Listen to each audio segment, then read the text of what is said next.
Drivers, start your engines.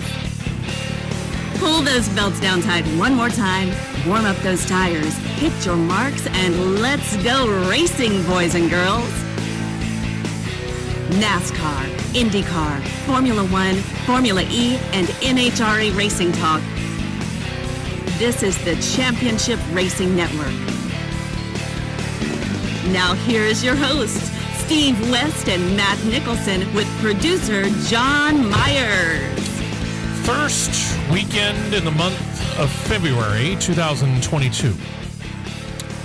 And that generally means good things if you're a racing fan. Very true. Very true. Because that means that, yes, technically racing season got underway. We'll talk about what happened on the track last weekend here in just a moment. But in earnest, it's about ready to kick off. It is. Now, you know, we still got to get those guys over there playing football out of the way. Stay right here for more on the Championship And once we do that, Racing we'll be in Network. good shape. You know, they got 2 games to play. And I say 2 games. I use the term game, as far as this weekend is concerned, quite loosely. Because it's their all-star game. Yeah, pretty much. I mean, you really that interested? No. Yeah. Okay. Carry on. It's kind of. I'll even give you this. There are 2 All-Star games. You may not have known this. There are 2 All-Star games going on this weekend. We just mentioned the Pro Bowl for the NFL. The NHL has their All-Star game this weekend. Yay. We have an All-Star game, so to speak, of our own. Now, this isn't the All-Star race. Don't get me wrong. That's coming up later. That'll come up in May. But we do have the Clash. Mm-hmm. Granted, it's in the LA Coliseum, but okay, whatever. As the saying goes in motorsports, the lift gates dropped yesterday. There you go. So, racing is about to begin, boys and girls. We'll give you all the details on the scheduling and everything coming up here in just a moment. I'm Steve West. That's Matt Nicholson. John Myers over there running things as capably as possible behind the board as we get ready to roll here. And let's talk about last Saturday, because last Friday, when we came on the air at this time 1 week ago, we were talking about the fact that Formula E got their season underway with their first race of 2 in a row. They kicked off with a doubleheader in Diriyah, Saudi Arabia. Saturday was the second of those 2 races. Using the second round of 2 attack mode applications, one Eduardo Mortara, who was third on lap 16, got by second place and pole sitter Nick DeVries, and then got around his Rocket Venturi teammate Lucas deGrassi, and then held the field at bay to be able to go on and claim the win. Not a bad run for Mortara. Not a bad run, by the way, either way for Lucas deGrassi. It was Robin Freins who ended up third. Where did Nick DeVries go? Oh, wait, we'll get to him. Mm-hmm. Andre Lauderer, bad start, slipping back in the field early, bouncing back, 4th place result. Jake Dennis, Jean-Eric Verne, Stoffel Van Dorn, Oliver Rowland, Pascal Wehrlein. Your pole sitter fell all the way back to 10th. Yeah, he tanked. They missed something. He tanked. I don't know what they missed, but they missed something on that car from qualifying to racing.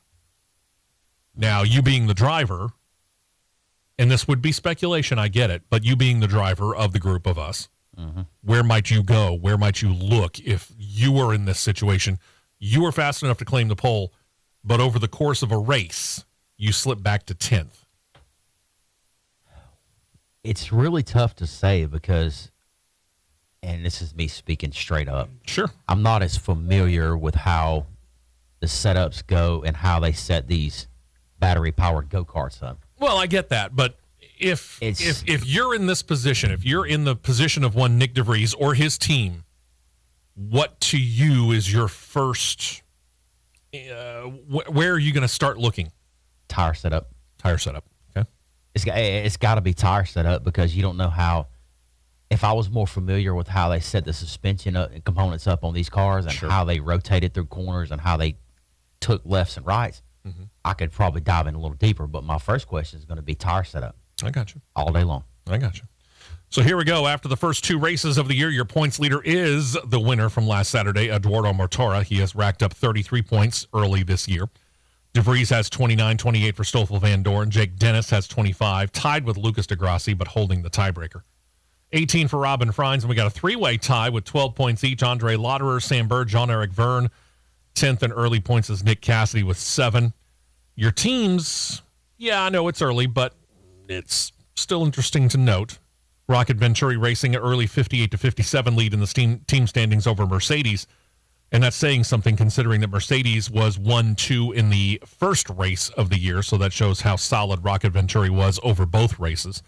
Avalanche Andretti, you have to go all the way down to 27 for them, so they're 30 points away in third already.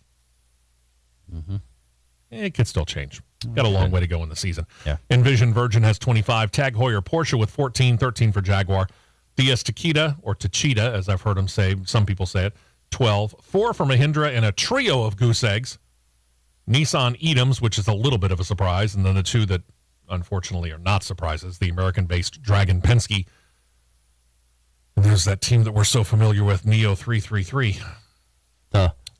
Get used to it. If you are not familiar with Formula E, Neo 333 is generally the basement holder of the series and has been for several years now. The Haas F1 of Formula One. Here's the thing. We can say that for last year, but the truth of the matter is Haas F1 was the Neo 333 of Formula One because, again, Haas F1 scored 0 points for the first time ever. Mm-hmm. Neo 333 has been sitting in the basement of Formula E for 3-4 years now. Mm-hmm. Get used to it. They got a lot of things they need to change. Down to Daytona Sunday afternoon. They ended 2 trips around the clock with Elio Castroneves behind the wheel of the Meyer-Shank Racing Daytona prototype that ended up crossing the finish line in first place overall. That allows the 4-time Indy 500 winner now to add a second Rolex to his trophy collection for the win, being part of the overall winning team for now the second year in a row. Castroneves sharing that overall win with 3 co-drivers, Tom Blomqvist, Simon Pagenaud, and Oliver Jarvis. The top finishing team, LMP2, belongs to Dragon Speed and their quartet of drivers, Devlin DeFrancesco, Pato O'Ward, Colton Herta, 3 IndyCar drivers. You'll notice a trend. Mm-hmm. And Eric Lux, who is a regular driver in IMSA. Riley Motorsports claimed first in LMP3 with drivers Felipe Fraga, Kevin Barlow, Michael Cooper, and Gar Robinson. Top finishing GTD Pro Division entrant was driven by a trio of drivers. That's a little unusual for a 24-hour race to only have 3 drivers, but they did it, and they won. Matthew Jaminet, Felipe Nasser, Matt Campbell in GTG or Grand Touring Daytona, GTD, I should say. Winning drivers Jan Hevelin, Richard Leitz, Ryan Hardwick, and Zachary Robichon. Fastest lap of the entire 24 hours posted by IndyCar driver Alex Palou in his Daytona prototype entry. He ran around that road course in 1 minute, 33.724 seconds. If it counts any, I'd run an IndyCar around that same course on iRacing at a 135. That shows you how fast those Daytona prototypes are. Yep. Finally, as far as your top 4 finishers overall, all Daytona prototype entries, again, the fastest of the 4 divisions that ran last weekend. All of them, over the course of 24 hours, completed 761 laps. Oof. Split that 4 ways. I don't even want to think about running that many laps. As for this weekend, the on-track action belongs to NASCAR's Cup Series. They're running the Busch Light Clash out in Los Angeles, the LA Coliseum. So I watched NASCAR Race Hub on Fox Sports 1 yesterday, and they were doing the show, the entirety of the show from the LA Coliseum, obviously, which I would too. They did kind of a tour of the track, so to speak. Yeah.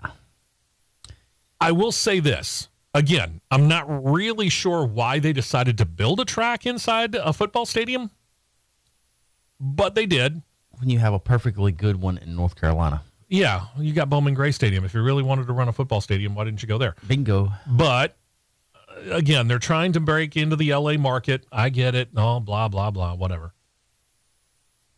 For 43 days of construction, they actually did a pretty good job. Yeah, it doesn't look bad at all. No. Now, will it hold up? Because the football field, they didn't take out the football field. They just kind of built it right over the football field. All they did was take the synthetic turf, roll it up. and the base level that was down already underneath the synthetic turf, they just put a layer of base gravel over the top of it, and then laid the pavement down. It's odd, but it looks like, again, it looks good. Question is is it going to hold up? Competition begins on midday tomorrow. Heat races to pare down to the hopefuls, down all the way to 23, who are actually going to vie for the big money prize at the end. Heat races will get rolling 3 p.m. Eastern, 2 p.m. Central Time. Main event slated to get underway, give or take, 6 p.m. Eastern, 5 p.m. Central Time. Fox has all of the action on the main network, and MRN Radio, of course, will have all the action on your favorite station. The action today. They got some practices coming up, and a lot of that's on Fox Sports 2, if I remember correctly. Practice begins at 12:30 p.m. Eastern on FS2, which is 11:30 Central, 10:30 Mountain, and 9:30 a.m. in downtown Los Angeles. There's going to be some ticked off folks. Yeah, because that stadium is not too far away from a neighborhood. Yeah, it's not in the greatest of neighborhoods. Anyways. Yeah, it's not in the greatest of neighborhoods, number one. Number two, it's not that far away from homes. And if they were out partying last night and trying to get some sleep, they're going to be in for a very rude awakening. Single car qualifying runs 2 laps. The best lap counts. Begins at 8:30 p.m. Eastern, which will be 5:30 p.m. Pacific, and will set the heat lineups for tomorrow. The qualifying order will be owner points worst to first. Oh, there you go. Fox Sports 1 for that? Yep. Okay. I want to head back to Daytona here, so we're going to kick off actually with a little bit of IndyCar news, because I want to talk a little bit more about the Rolex 24 Hours of Daytona and how, in this particular case, it really relates to IndyCar. As we noted, 4-time and defending Indy 500 winner Elio Castroneves was the driver behind the wheel at the end, and he was the first to see the checkered flag. He was paired with another former Indy 500 winner in the Meyer-Shank Racing entry, Simon Pagenaud. We talked about the LMP2 prototype class, their winning car driven by 3 IndyCar drivers, Colton Herta, Pato O'Ward, and Devlin DeFrancesco. As for the overall win, it marks the 8th time in the past dozen years that an active IndyCar Series driver has driven for the overall winner, which has happened for the past 3 years straight. IndyCar drivers seem to adapt to this very, very quickly. A lot quicker than some. And seemingly a lot quicker than some NASCAR drivers do. Quite a bit. Not a whole lot of NASCAR drivers in this because of the aforementioned clash and all the practice stuff that they're doing for that. Next year, that may change. We'll get back to that. Several drivers, though, are set to try and pull double duty this season in both IndyCar and IMSA, save for maybe one race. We got a conflict on the schedule because Texas Motor Speedway hosts their IndyCar race the exact same weekend that IMSA scheduled the 12 Hours of Sebring, happening mid-next month. Now, drivers who wish to run both actually could. Sebring runs on Saturday, set to end at about 11 p.m. Eastern time that evening, Florida. And then the Texas IndyCar race set to get going about 12:30 p.m. Eastern time on Sunday. But after running a good portion, because you got to change drivers at least once in a 12-hour race, I think more than that, but at least once that I know of. I think twice. After 12 hours, or in this case, let's say you're part of we'll say that it's this 3-man operation right here. Mm-hmm. We'll put the 3 of us in that car. Yep. And you and I, John's a regular IMSA driver. You and I are also pulling double duty. Yeah. 12 hours, that means we each have 4-hour stints. I'll presume I'm running second leg. I'll presume you're running third leg. John got to run first to try and set the pace for us. Mm-hmm. After finishing up, now remember, you're going back and forth between Texas and Sebring, Florida for practice as well, and qualifying. Mm-hmm.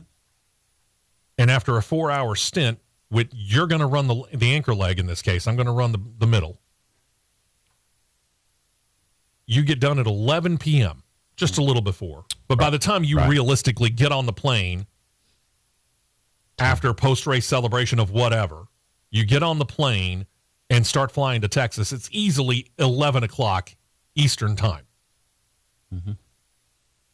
How fresh are you when it comes to getting ready to go IndyCar at Texas Motor Speedway the next day? 30 p.m. Eastern, 11:30. That's approximately about 13 hours. Because if you figure 10 p.m. Central, which Texas is on Central, that's going to put the race at 11:30 a.m. East Central on Sunday. Roughly 13 hours. Post-race, say we win 12 hours of Sebring. Post-race celebration. I don't know how much of a news conference you would have after the race after that at a late hour.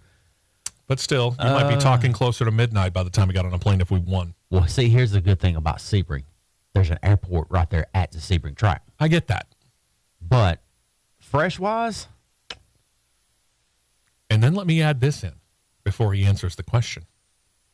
Sebring is one of the roughest courses out there. Of course. And then you're going to Texas, which puts a lot of G-forces on you when you're in an IndyCar. Again, I ask the question, how fresh are you really when it comes to the IndyCar start? I'm going to say probably, at best, 70%. At best, because you run your 4-hour leg of the 12-hour race.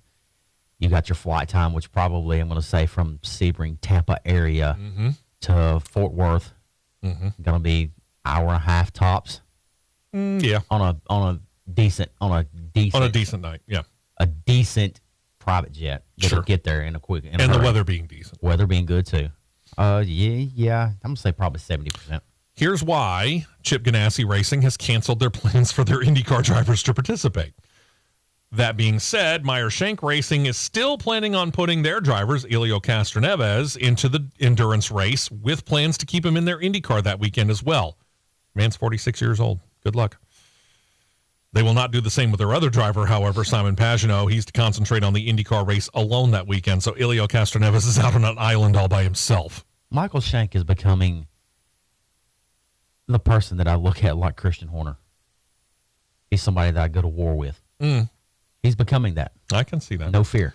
IndyCar working with IMSA to practice for a practice and qualifying slate that will work for drivers trying to do both, so I'll give him credit for that. Rick Ware Racing has their hands in both IndyCar and NASCAR, and for a second year in a row will also run a team in the IMSA GTD or Grand Touring Daytona division, running the non-endurance events of the year. There are 8 of those.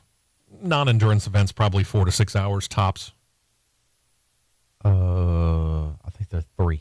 3 hours? 2 to 3. 2 to 3 hours, okay.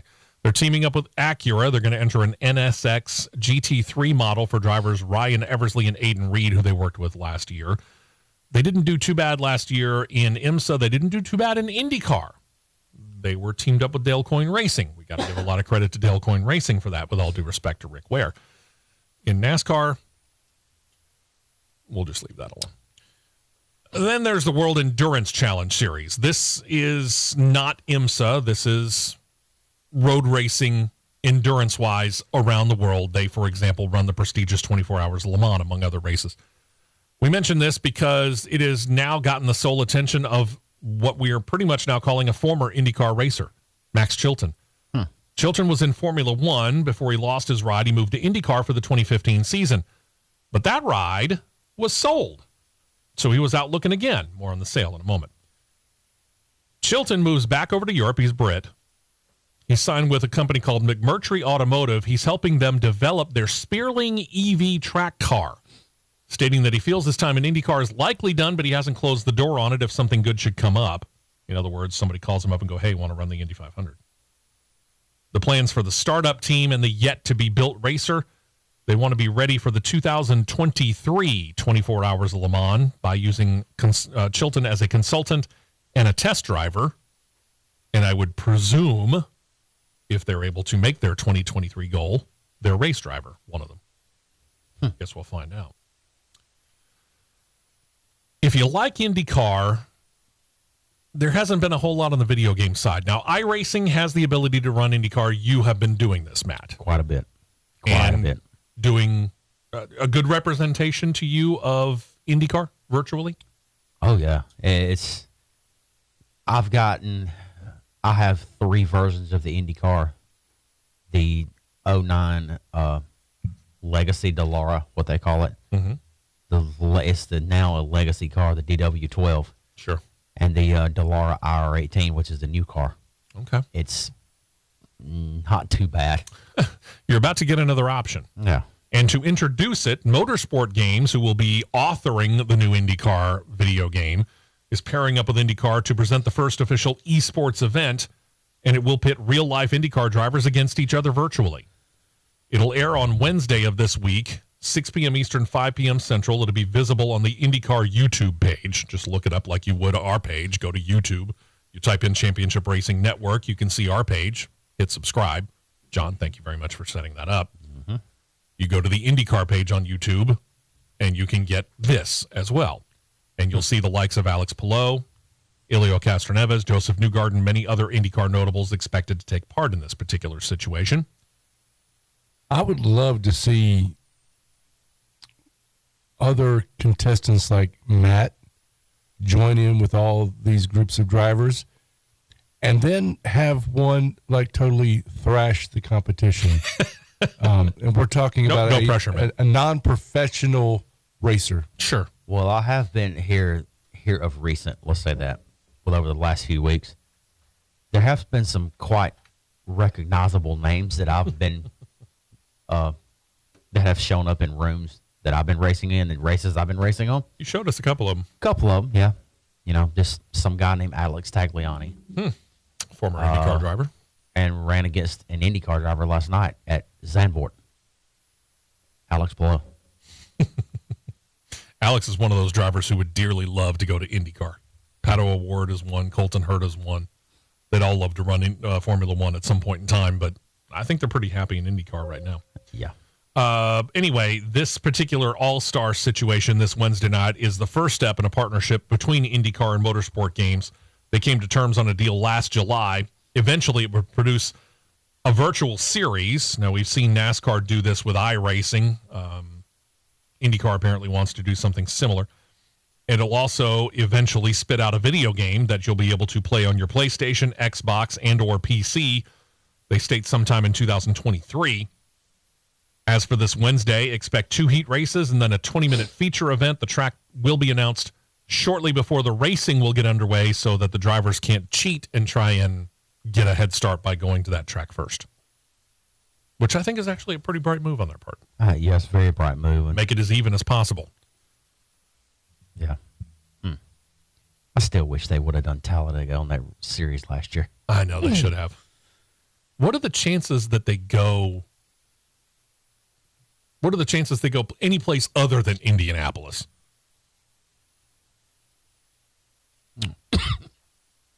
50-50. I mean, where would you go? Me personally, I would go to either Barber or Long Beach. I could see Long Beach. Guess we'll find out. Time will tell. Yep. Wednesday will tell. I'm not saying we're going to keep up with this on a regular basis. I'm just letting you know that if you are interested in an IndyCar video game or racing video games of any kind, this might be right up your alley, especially if you want to kind of expand yourself out a little bit and kind of get used to different forms of racing other than maybe NASCAR. And I've seen some of the cars in iRacing. They are wicked. They are. There's no doubt about it. Well, we've seen Matt's. I mean, you know, he's got some good-looking rides. Got 4 of them. He's turning into his own team owner. 4 of them that are emblazoned with a livery. Thank you for using the Formula One way. Some of them that I've got, and anybody that may happen to get in a room with me that's got a dirt race, every dirt car that I have is in a form, a throwback scheme to a scheme that I have driven in real life. So there you go. And you might notice there's a certain logo on most of them. Especially the asphalt cars. Just and saying. More are in the works too, kids. Yeah, you haven't got a cup car yet, do you? It's being worked on. There you go. We got to take a break. When we come back, we'll continue with IndyCar news, and we'll make the transition over to stock cars as they get ready to kick off their season officially this weekend in a non-points race. Again, that's what the Busch Light Clash is. It's a money grab, but it does really kick off NASCAR's 2022 season. We'll talk about it more. We're just underway right here on CRN. Stay right here for more on the Championship Racing Network.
commercial, and we're back to more racing action on the Championship Racing Network.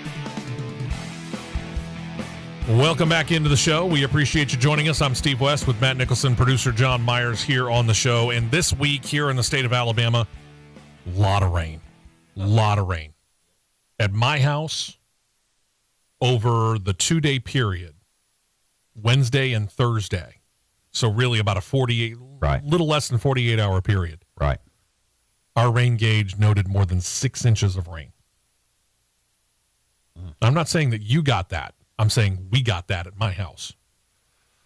This is one of those situations where you probably want to double check and make sure about the foundation of your house, because that amount of rain, if you've got a situation where water has been coming into your basement or crawl space before, now it's starting to flood. And that could mean a foundation problem. It's not a guarantee, but it could mean a foundation problem. And that's where Ox Foundation specialists and our good friend Michael Hart come in.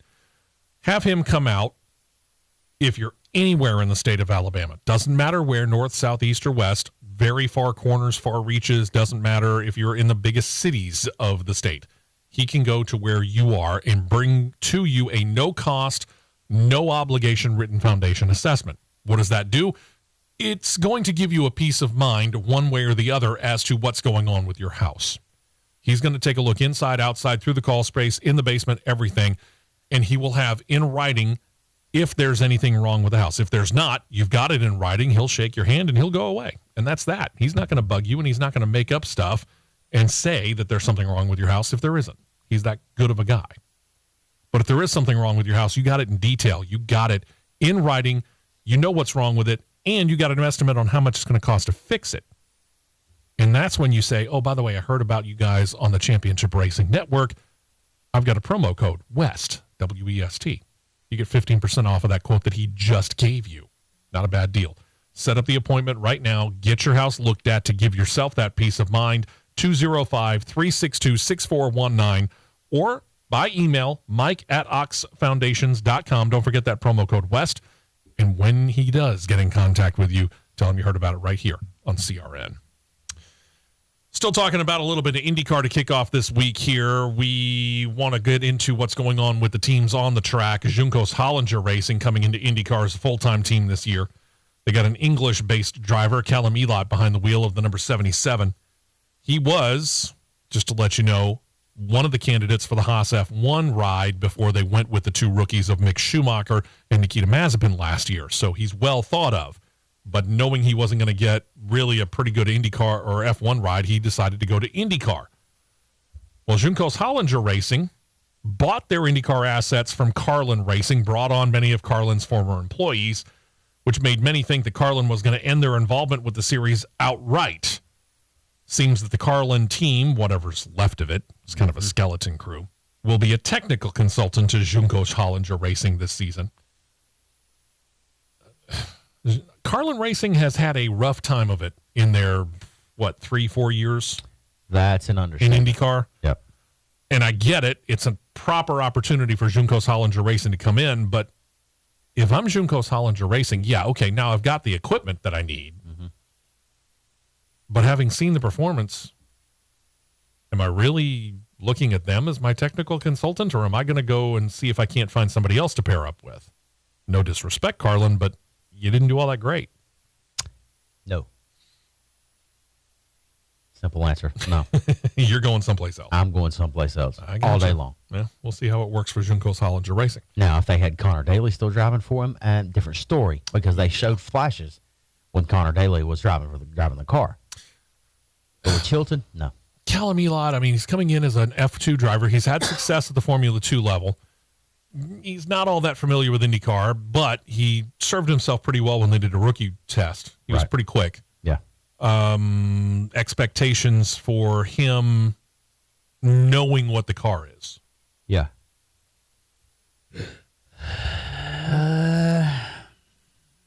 You seem less than confident.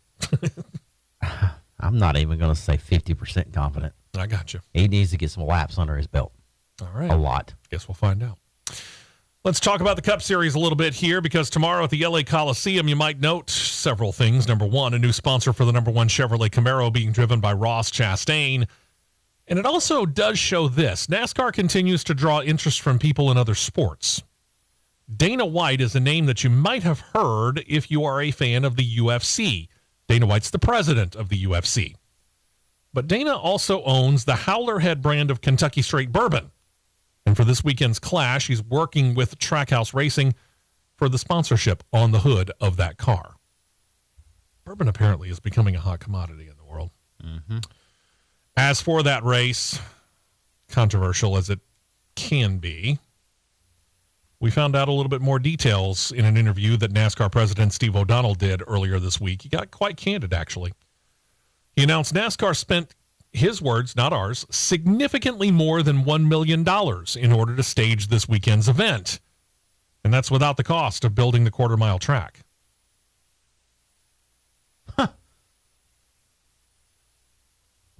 If you spend more than $1 million And you haven't built the track. of the what do you call the LA Memorial Mausoleum? The mausoleum. The mausoleum, yeah.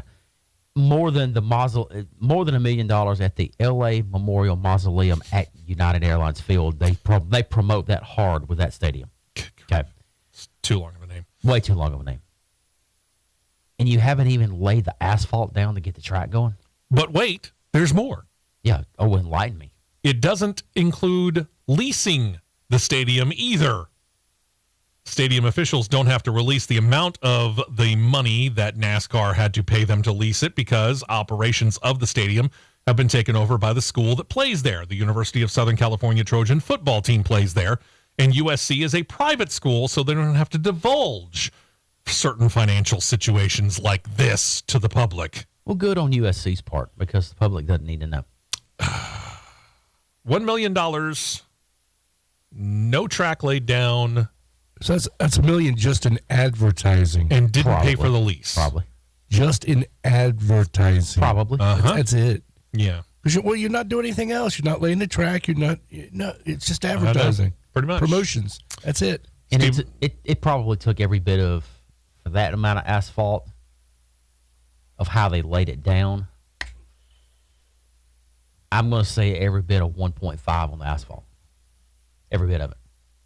And you figure the lease of the stadium, I'm going to say probably $250,000 to $500,000. And do we have any clue as to why the brainchild of NASCAR has done all this? Because they desperately want to break into the LA market. Because they had a lobotomy? Yeah, could be. The LA market. This is what I don't understand. They're breaking into the LA market, the LA market, the LA market. Okay. In July, I had a layover when I went on my vacation to Hawaii. I had a layover at a little airport you may have heard of called LAX. I've heard of it. Okay. Been there. A little airport you may have heard of called LAX. It's a pain in the butt to get in and out, All right. by the way. There was this coming into the Los Angeles metro area. And by my definition, that would be the LA market. Oh, yeah. If you ask me. Mm-hmm. Okay. Just happened to look down because I take the window seats when I fly. I can't sit in the aisle. I've got to see out. Just happened to look down, getting ready to come over Ontario, and what do I see? This little track we like to call Auto Club Speedway. Which they're going to be there in about, what is it? 3 weeks. 3 weeks? 3 weeks. They're going to be at that track in 3 weeks. Why is that not classified as the Los Angeles market? Because I'm going to tell you, and I've been waiting to say this, and I'm going to say it now. He's This on his is- soapbox, boys and girls. Get ready. This is the biggest waste of money I've ever seen. I agree. Because you know what's going to happen when they get done with this race? Guess what's going to come through the pearly gates of the LA Memorial Mausoleum? An asphalt grinder. They're going to rip it right Because they're back going to up. rip it right back up. Because you guess can't- what? They're not going to keep it there because the University of Southern California Trojans aren't playing on an asphalt floor. The width of the racetrack won't allow the football field to be laid in the middle like a No. Bowman Gray Stadium. It won't allow it. So it's got to come up. I will say this, and this goes back to watching NASCAR's race up yesterday. Tony Stewart did make an interesting observation, which I hadn't noted yet. Yeah. If you look at the shape of the track in and of itself, it really more resembles a football than an oval. It does. It does. They took up the entirety of the floor of that stadium. Oh, yeah, it's yeah. That's an understatement. It's so weird. O'Donnell admits NASCAR is making a big bet on this, and it seems, at least on the surface, to be paying off. He says about 70% of those who bought tickets stated that they had never been to a NASCAR race before. The stadium in its current form can hold 78,000 people. It used to be able to hold over 100,000, but they closed off one end of the field. So it now holds 78,000. Ticket sales appearing to show that between 50 and 60,000 will be on hand tomorrow to see this happen live and in person at the stadium. What about going back to the LA Coliseum? Steve O'Donnell admitted that this is a possibility. It depends how racing tomorrow goes. But he did add that the special season opening event could go around to some other tracks or high-profile locations around the country, or potentially, his words, not ours, outside the United States even.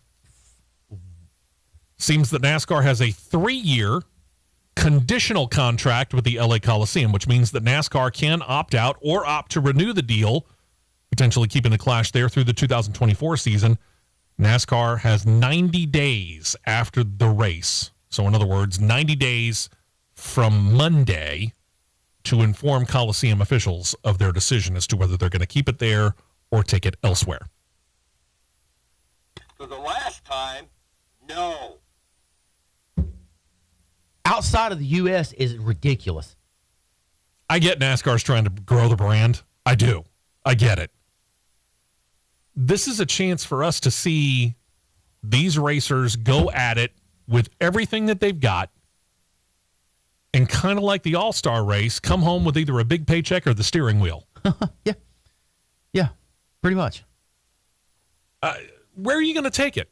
You going to go to Mexico City? You're going to go to Montreal? You going to go to Australia? Then they wouldn't be able to get out of Australia. That's true. Not in its current form. Where are you going to go? Where are you taking it? Well, since we're coming up on a break, let me just line up my roster here. Where places that you could even remotely take it to. All right. Well, we know that NASCAR has their hand in the Canadian Pinty Series. Yep. I was going to say take off to the Great White North. Yeah. We got NASCAR Mexico. We got Euro NASCAR. Mm-hmm. Do you try and break into the Asian area? We tried it once. Remember? They went to Japan. Yeah. Twice. Think about it. Stew on it for a couple of moments. We'll come back. We'll try and figure out where the most likely places outside the United States might be. Good grief. We'll be right back on CRN. We will be right back with more on the Championship Racing Network. Sylacauga and surrounding areas. Are you ready to level up? Then it's time to join the VIP Club at Toyota of Sylacauga. That's right. It's time for you to be a VIP. When you join the Toyota of Sylacauga VIP Club, you will receive 7 years of oil changes, complimentary tire rotations, 3-day exchange policy, $500 off your next purchase, 10% off parts and service, and much, much more. What's that? You want to know how much it costs to join our VIP Club? Absolutely zero. That's right. You get all of these amazing benefits at no cost to you. That's $3,495 in benefits. And don't forget about Toyota of Sylacauga's team of credit specialists here to get you approved, because 100% credit approval is our #1 goal. So if you are ready to level up, come join the VIP Club at Toyota of Sylacauga for $3,495 in benefits at no cost to you. Remember, you're not just a number. You are part of the family at Toyota of Sylacauga, 39765 Highway 280, ToyotaofSylacauga.com. We're worth the drive, and we will prove it. With approved credit, see dealer for details. Struts invites you to come enjoy all of your favorite sports on multiple TVs, plus all of your favorite foods. Choose from 14 varieties of those famous Struts wings and everything from mild to fire, plus all of your favorites, burgers, sandwiches, salads, and more, as well as a full selection of beer and wine in both locations and mixed drinks in Jacksonville. Enjoy trivia on Mondays and bingo on Wednesdays in Oxford, and bingo on Mondays and trivia on Wednesdays in Jacksonville. The banquet room is available for private parties in Oxford, and our patio in Jacksonville gives you plenty of room to enjoy your meal. Come and see us at Struts in Oxford and Jacksonville. RPM Autoland has the inventory. With a huge selection and great prices, this is the only stop you need to make. All vehicles are ready to go, and Carfax is available upon request. Check us out at rpmautoland.com or give us a call at 256-624-6343. RPM Autoland is your stop for the biggest selection of vehicles in the region. Trucks, SUVs, sedans, coupes. No matter your budget, no matter your pace, we've got the vehicle for every speed. And financing is never a problem at RPM Autoland. 256-624-6343 on Highway 78 East in the Anniston-Oxford area. Se habla español.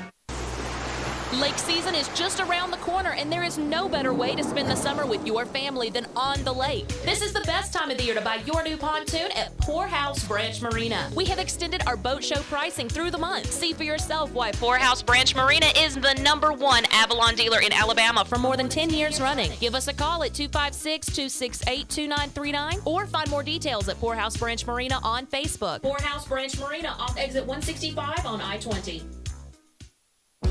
Your electric cooperative genuinely cares about the local community. Whether supporting educators and community organizations, recruiting and retaining jobs, or providing scholarships, your cooperative is powering a brighter future. That's because your cooperative is owned by the people it serves. That's different from other companies. That's the cooperative difference. Coosa Valley Electric Cooperative, connecting you with community. 2 tires only, and back out to the track for more action on the Championship Racing Network. We could take the clash potentially outside the United States. Words from Steve O'Donnell, NASCAR president. Which make me want to bang my head against the wall. Now, again, if you just joined us, NASCAR is a 3-year conditional contract with the LA Coliseum. NASCAR could opt out or opt to renew their deal with the LA Coliseum. So that means if they renew it, they could stay there through the 2024 year. NASCAR has 90 days after the race, technically beginning Monday, to inform Coliseum officials of their decision. So if they take this thing outside of the United States, it could be internationally, which to you means outside of North America. My definition is outside of North America for international. Canada, yeah. But it's not outside of North America. Using Steve O'Donnell's definition, outside the United States. Yeah. Clashes in February.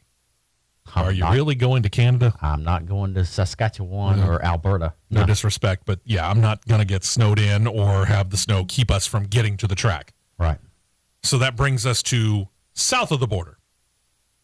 Mexico City, obviously, is a Formula One destination, has been an IndyCar destination, has NASCAR Mexico. Okay.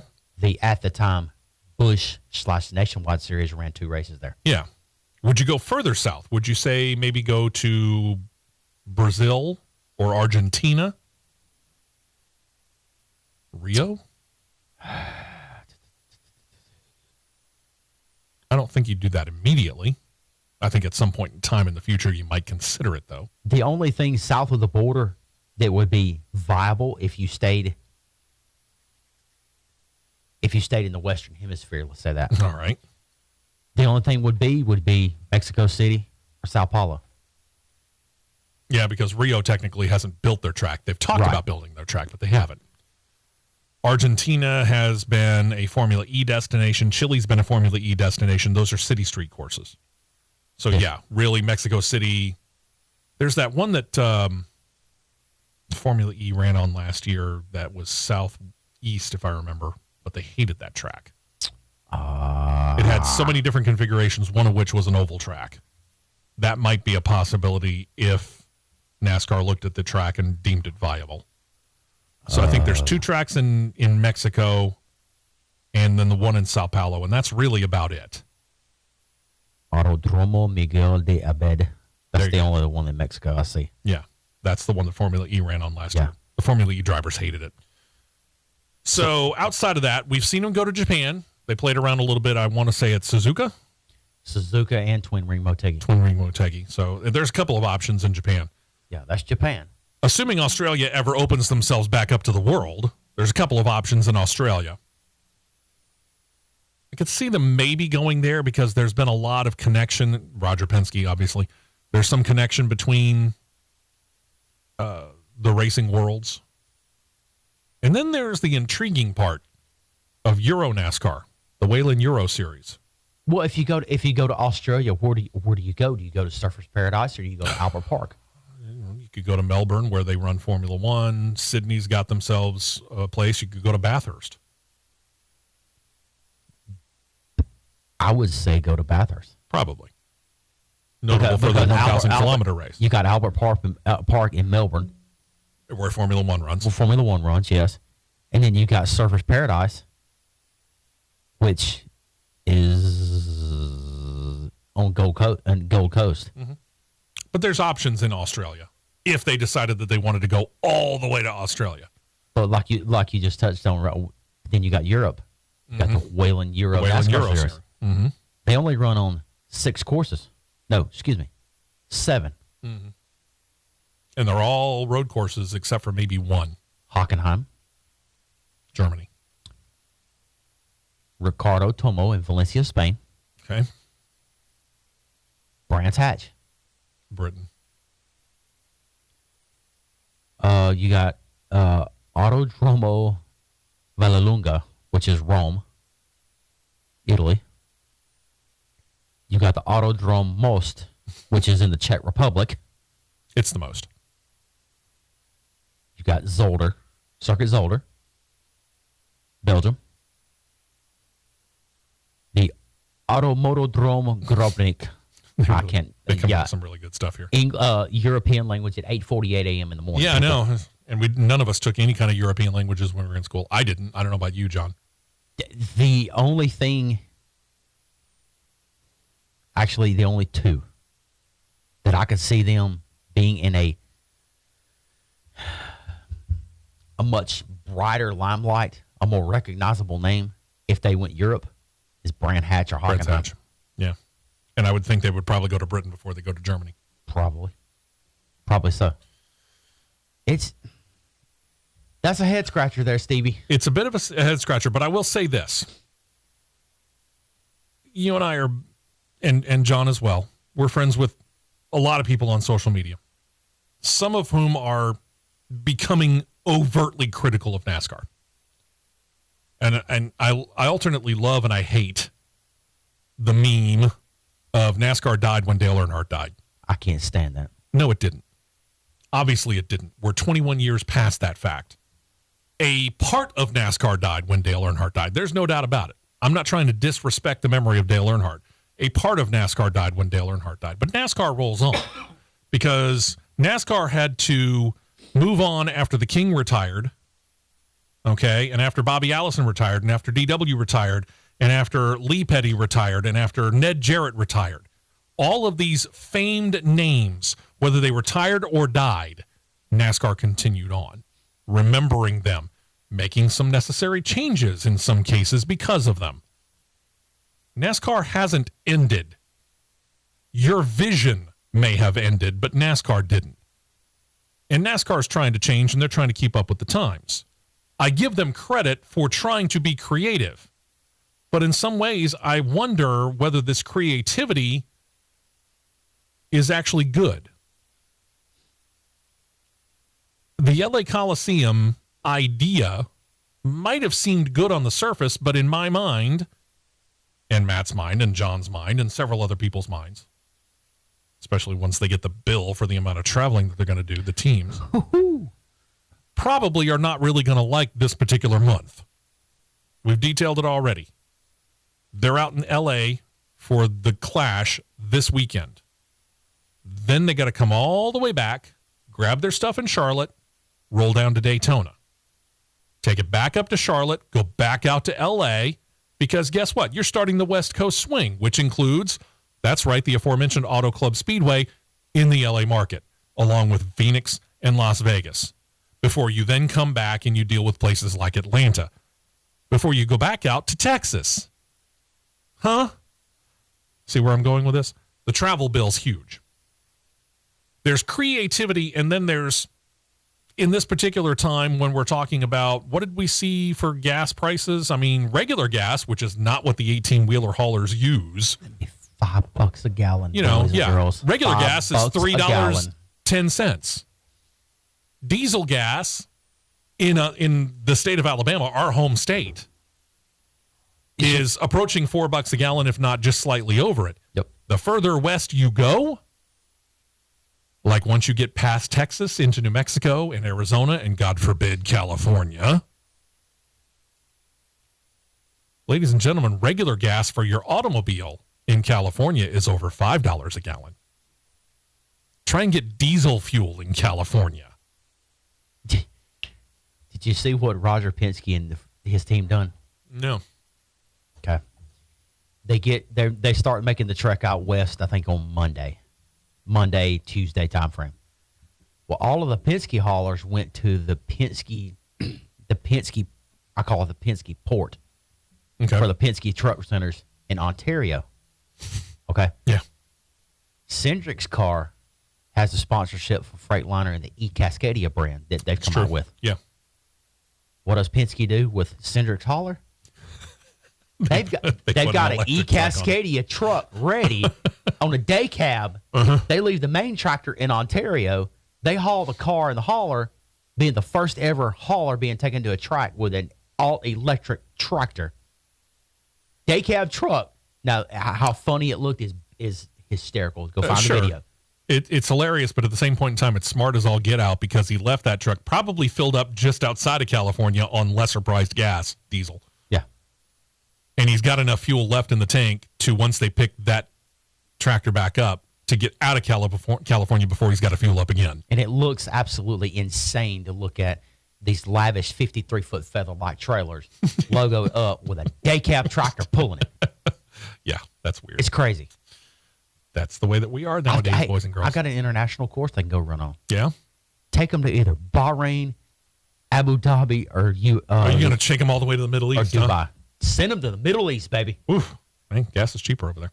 Other news in the NASCAR world, Trackhouse co-owner Justin Marks said of the, let's go back to this deal that they've got with Dana White on the number 1 car, talking about their bourbon brand sponsorship. Quote, "We wanted to transcend our sport." Think about this for a moment. We wanted to transcend our sport, work with innovative minds and powerful brands, and Dana White, along with the Howler Head bourbon brand and UFC, exemplify that. Dana's influence, vision, and passion is inspiring, and I'm looking forward to working with him on amplifying both our brands and hopefully along the way learning from him as well. Learning from him. You think about this. He brought UFC from, we didn't really know about it, 10 years ago? Yep. Now it's a massive brand. Justin Marks, he's a very inventive guy. He is, I think, really highly of Justin Marks because he's not afraid to be outspoken. Yeah. He'll say what's on his mind, but he comes up with the most creative things for marketing with his Trackhouse Racing Entertainment Group. Yep. It's based out of Nashville. Watch out for Justin. He's sneaky. I think he's going to become a major success in the racing world and elsewhere. Yeah. Then there's the guy who I'm not sure of, Floyd Mayweather. Floyd Mayweather is obviously best known for his storied boxing career. So why in the world are you talking about him on the Championship Racing Network? Well, it seems he's finally ready to work within NASCAR. We first mentioned this a few years ago. His team, known as TMT, or the Money Team, appears to have all he's going to need for a run at a Daytona 500 berth, except for a charter.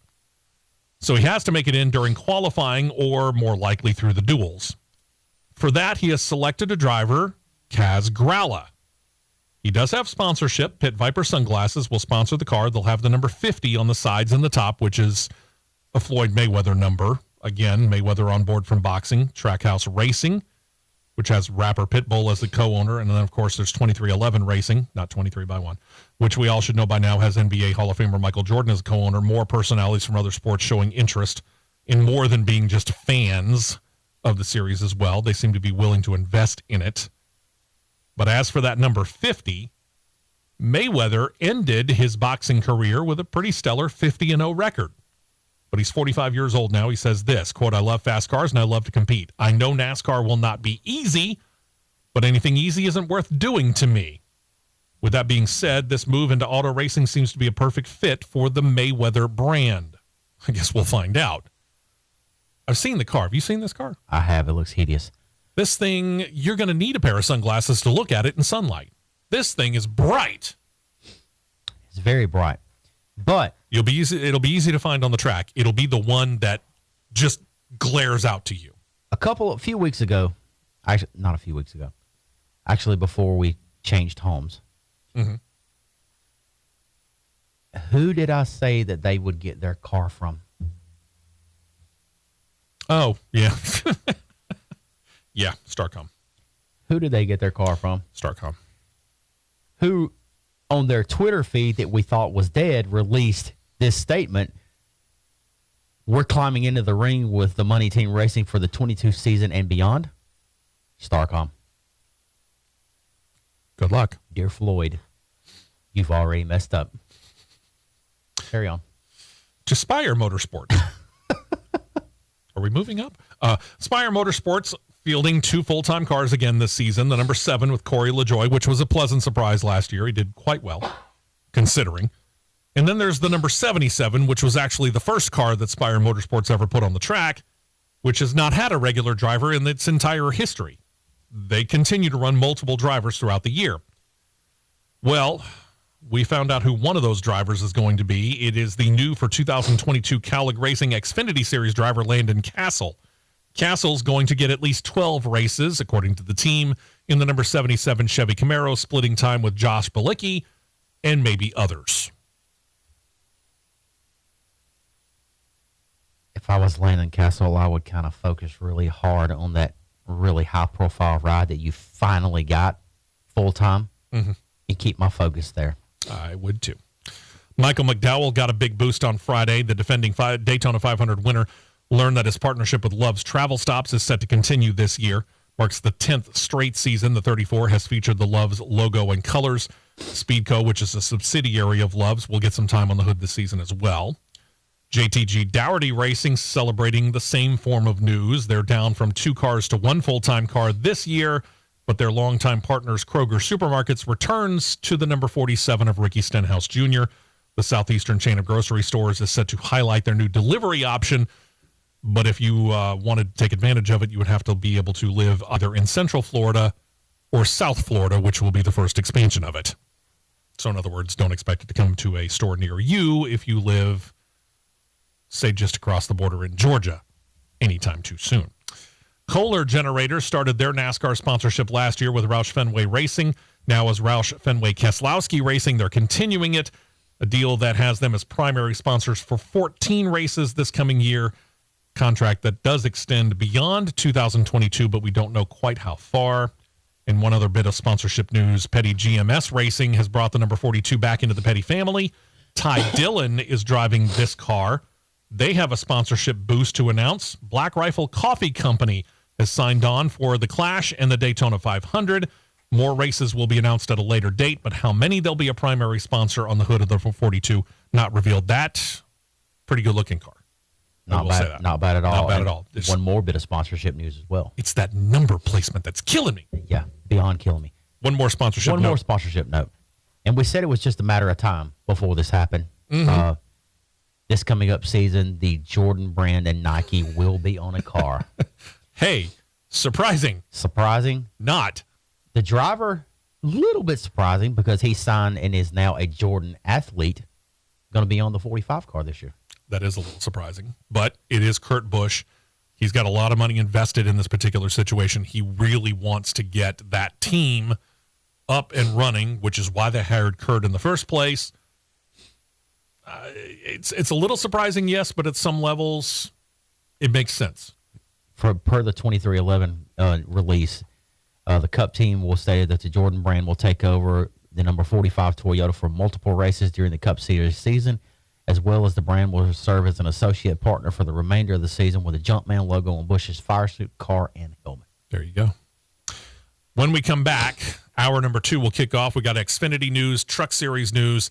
They've got some cash grabs of their own. They're called the Dash for Cash and the Triple Truck Challenge. We'll tell you where those races are going to take part. Got Formula E. We got Superstar Racing Experience news. We now know the tracks they're going to. We'll detail all that and so much more. Hour 2 of CRN on deck. Don't touch that dial. The Championship Racing Network will be right back.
teams earn a little bit of extra money. The slate of tracks they're going to has been revealed for this coming year. The 4 tracks set to host the money grab starts at the qualifying race, Circuit of the Americas, March the 26th. And that means it'll get serious at Richmond. So Richmond's the first time to be able to make money, April the 2nd. Then Martinsville, April the 8th. And then the almost polar opposite of Martinsville, Talladega, April the 23rd. And it wraps up at Dover, or Bristol on steroids, as I like to call it, on April 30th. Yep. Now, if you aren't familiar with the Dash for Cash, the top 4 finishers at Circuit of the Americas will compete not only for the win at Richmond, but if they are the top finisher amongst the 4 top finishers at COTA, they get a cash bonus of $100,000. The top 4 at Richmond will then battle it out at Martinsville for a $100,000 purse, and then on to Talladega, and then one more time at Daytona. See where I'm going? Noah Gragson took home 3 of those $100,000 cash prizes in 2021, with his teammate Josh Berry claiming the final one. This year's tracks only differ with Richmond replacing Darlington. It was kind of fun to have Darlington as part of that, though. Yep. It's a fair trade, though. It might return. You never know. Yep. Ryan Ellis has been signed to drive for Alpha Prime Racing this coming year in their number 44 or their number 45 entry, depending on which weekend it might happen to be. He's brought along a longtime sponsor of his own, Keen Parts, which will show up on the car as alternately CorvetteParts.net. The driver-sponsor combo has been together since their days of the old Go Fast Racing, and they will pair in 6 Xfinity starts this year: Charlotte, Road America, the Indy Road Course, Michigan, Fall, Darlington, and Bristol, the non-dirt race, the night weekend throughout the year. Rightfully, the sponsor, Keen Parts and CorvetteParts.net, get back on what it should have been on all along, a Chevrolet. Yeah. It's very odd to see CorvetteParts.net on a Mustang. Or a Ford, yeah. Or a Camry. Or a Camry. Or a Supra. In this case, yeah. Either or, yeah. It is crazy. But a little disconcerting. Yep, a little bit. Kyle Weatherman, who we have gotten used to seeing behind the wheel of a Mike Harmon racing ride the past couple of years, has officially left Mike Harmon Racing to join DGM Racing, where he's going to be driving the number 92 Chevrolet for the first 5 events this year at least. He's taken the seat from Josh Williams. Williams left DGM to move over to BJ McLeod Motorsports this year. Weatherman's run 53 of the 66 races over the last 2 years. Best finish of 8th in July of 2020 at Kentucky, which, by the way, is also the best finish that Mike Harmon Racing has ever posted. To lose Kyle Weatherman, no disrespect to Mike Harmon, but to lose Kyle Weatherman is a major loss for that operation. Big hit for sure. Sam Hunt Racing, otherwise known as the other SHR, has revealed that they're going to put Jeffrey Earnhardt into the number 0 Chevy Camaro for 7 races this coming year. It'll start at Daytona for the season opener. He'll be in the car again at Auto Club Speedway, then Atlanta. Ooh, he gets to run the first reconfiguration race there. Texas, Charlotte, Nashville, and then the fall Bristol race with Forever Lawn, his main sponsor for all of those events. That second car is the 24 car. I saw 26, but okay. I'm talking about the car that Jeffrey Earnhardt's driving. It's 24. No, they listed it as the number 0 to begin with in the story. They might have gotten it wrong. I don't know. I was about to say 0 car. That's a JD Motorsports car. Yeah, so there you go. Yeah, somebody got it wrong. Somebody got it wrong. Meanwhile, that other Sam Hunt racing car, see, that's the other SHR. Yeah. As for the second Sam Hunt racing car, the number 26 Supra, they have a 24-year-old New Hampshire driver by the name of Derek Griffith coming in for several races in that one this year. He's a super late model by trade, but he has 10 races in the ARCA Menard Series and a Camping World Truck Series race under his belt. He's 24 years old, but very, very green at this level of NASCAR. Extremely green. Good luck. Green. Good luck. You might be a little bit in over your head for a while there, Derek. Congratulations going out to driver Brett Moffitt and his wife Stephanie on Monday, the last day of January. They welcomed their first child, a boy whose name they didn't publicize. He did state that mother and son are both in good health. Moffitt's entering his 3rd year with Our Motorsports this year, but he's going to get a new crew chief. Jeff Hensley had been announced for that role for this year, but then he decided to go to ThorSport Racing in the Camping World Truck Series to be Matt Crafton's crew chief. Huh. So with that move, the Our Motorsports team announced that Chris Bowen will now make the calls in the O2 Xfinity entry for Brett Moffitt. Why would you take the job and then go, you know what? I'd rather be over there. I get it. Job world's that's tight, but you kind of committed. That's a little weird. Oh, well. Good luck. To the Camping World Truck Series, where, like we just mentioned, the Dash for Cash Series, the Camping World Truck Series has a bonus money program for which they call it the Triple Truck Challenge. At the same time that the Dash for Cash was unveiled, they unveiled the 3 tracks that will host this year's Triple Truck Challenge. Worldwide Tech Raceway at Gateway, June 4th. Nashville, June 24th. And wrapping up with the race July 9th at Mid-Ohio Sports Car Course. This is a fairly young program. It's only entering its 4th year. These challenges, either Dash for Cash or Triple Truck Challenge, open to any driver who declares that they will run for points in the truck series. No Cup Moonlighters allowed. Now, that's the good part. Cup drivers can run these races, but even if they win, Kyle Busch, you're not eligible for the money program. So why not just not run? Yeah, stay at the house. If one of those drivers who does declare for points wins one of the races, they get the cash payout. If they win more than one, it does multiply for the driver. Mm-hmm. In 2021, the Truck Series tracks were Darlington, Coda, and Charlotte. Featured 3 different winners, Sheldon Creed, Todd Gilliland, and John Hunter Nemechek. We'll have to see how 2022 fares. Yep. As for Christian Eckes, he's been seeking out a ride for 2022, and he found it right where he had been in 2021 with ThorSport Racing. They're bringing him back. He's going to pilot the number 98 with sponsorship coming from longtime ThorSport partner AHI Facility Services. He was part-time in that truck in 2021, but it did include his first win in the series, which was in Las Vegas. This will be his first full-time Truck Series season. He should be okay. I would think so. Yep. He's a guy that's had the eye of no less than Kyle Busch in the past. For sure. We noted Kaz Grala is going to try for the Daytona 500 with Floyd Mayweather's money team, but he's not stopping there. He has plans to join the Our Motorsports program to drive a part-time Truck Series schedule in their 02 Chevy Silverado. Don't confuse it with the 02 Chevy Camaro that we just talked about for Brett Moffitt in the Xfinity Series. He's slated to run about 11 races in the Truck Series this year, the first for the 23-year-old going to be in Las Vegas. He'll also race the 02 truck at Coda, Bristol's Dirt Weekend race, the Worldwide Tech Raceway at Gateway race, Sonoma, Knoxville, Mid-Ohio Sports Car Course, Pocono, Richmond, Talladega, and at Homestead, Miami. He raced for Our Motorsports 2021 3 times, finishing in the top 12 in each race, including 1 top 5. Now we can see why they want him back in that truck. Yep, for sure. And we've been talking a lot about new teams, the money team being one of them. Mm-hmm. Another new NASCAR team ready for 2022, promising they're going to be full-time this year, is a team owned by Bill Shea and former NASCAR driver Tim Vines. They've hired NASCAR veteran Tim Silva to be the GM and the crew chief of this team, fielding a number 46 Toyota Tundra with sponsorship from Auto Parts for Less and Lift Kits for Less. They're co-owned companies. Their driver is Matt Jaskol, Jaskol. Thing about it is they're actually set to field 2 full-time trucks. The 46 will have Matt in the truck the entire year, or at least that's the plan. The other truck is the number 47, which will have a rotation of drivers, which will include veteran Johnny Sauter. He's set for as many as 13 races this coming year, including the season opener.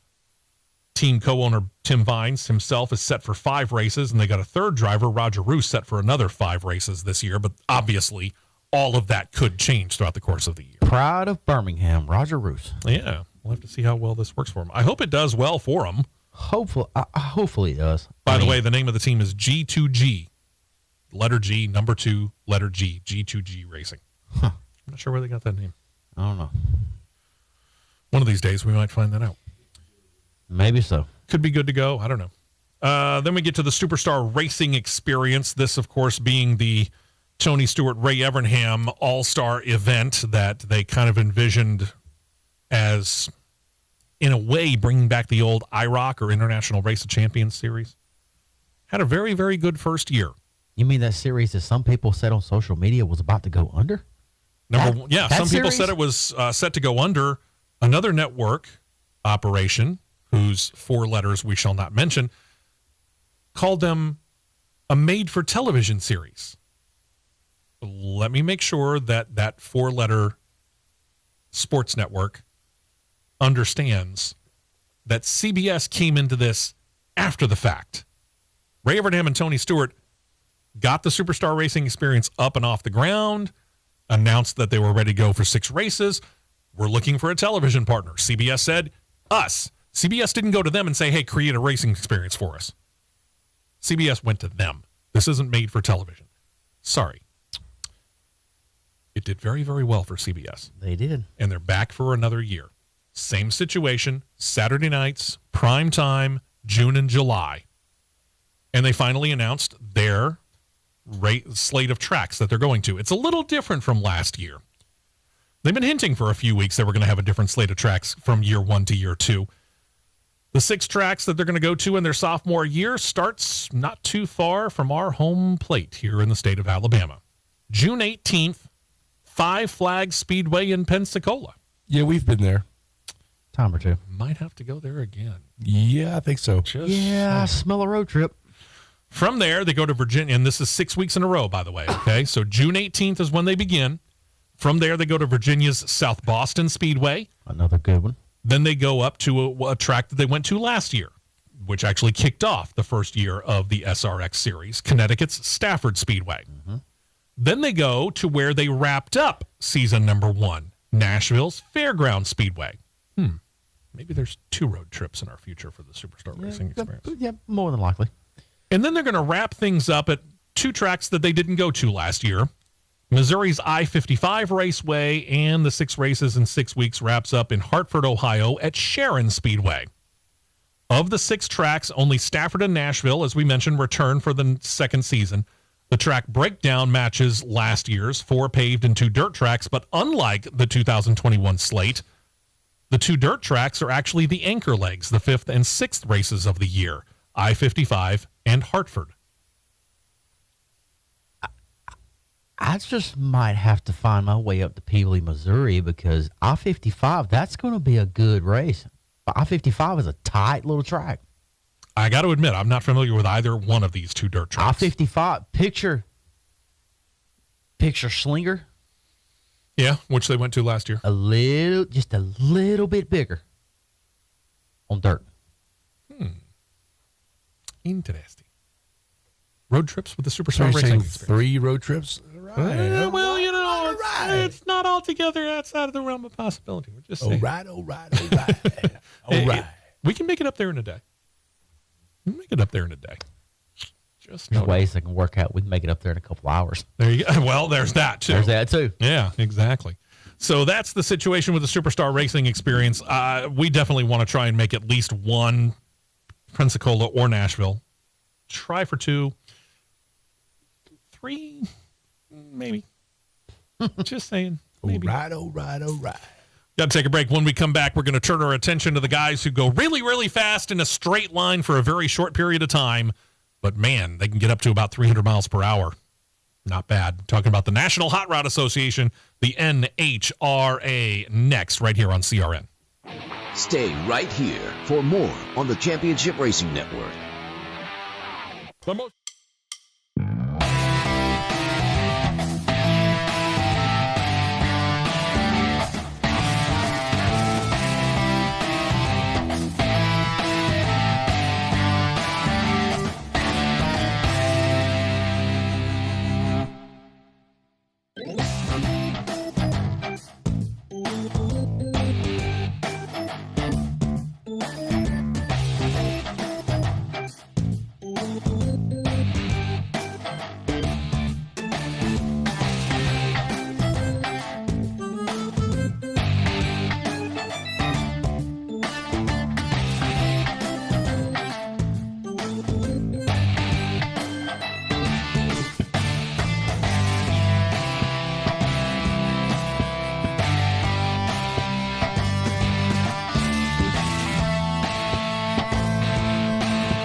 tires and 2 cans of fuel, and we're back to more racing action on the Championship Racing Network. Hey, welcome back in. Hope you're enjoying the show as much as we are. I'm Steve West. That's Matt Nicholson with producer John Myers, and we are talking about the NHRA, the National Hot Rod Association, getting ready to kick off their 2022 season. Kalitta Motorsports has announced they've got their partnership continuing with CMR Construction, but yet is expanded once again. They signed on as an associate sponsor initially for 2021, but later on in the year decided to up that partnership to become a primary for one race on Sean Langdon's Top Fuel ride. That was for the October Las Vegas race. Well, over the off-season, the two sides talked about it, and the South Carolina-based company, CMR Construction, decided to become a primary sponsor for Langdon for 6 events this coming year.